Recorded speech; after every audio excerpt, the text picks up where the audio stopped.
BRS లో రాజకీయ రగడ Kaleshwaram commission కూడా వచ్చింది. కాళేశ్వరంలో జరిగిన అవినీతిలో కేసీఆర్ కు సంబంధం లేదని కవిత అనడం అనేది విడ్డూరం. సరే, తను అనుకుంటున్న కేసీఆర్ చుట్టూన్న ఇద్దరు దయ్యాల గురించి అయితే చెప్పింది అనుకోండి, హరీష్ రావు, సంతోష్ రావు అని. కానీ మళ్ళీ రేవంత్ రెడ్డి గారి పేరు తేవడం వల్ల మళ్ళీ రాజకీయమే చేస్తున్న పరిస్థితి.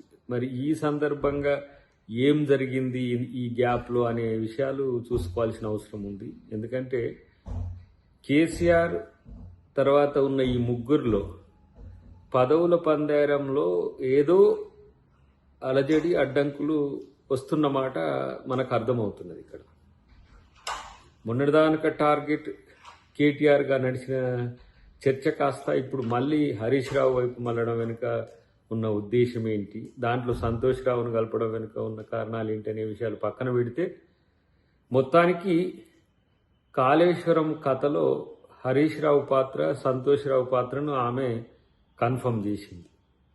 కాబట్టి రేవంత్ రెడ్డి గారి పేరు ఎత్తడం అనేది రాజకీయం కోసం అనేది క్లియర్. దాంట్లో మనం పెద్దగా చర్చించుకోవాల్సిన అవసరం కూడా లేదు. ఎందుకంటే వాళ్ళిద్దరి పేర్లు చెప్పినందుకైనా రేవంత్ రెడ్డి గారి పేరు చెప్పడం వల్ల ఈ అంశాన్ని పెనెట్రేట్ చేసుకోవడానికి ఉపయోగపడుతుంది తప్పితే మరొక దానికి పనికిరాదు.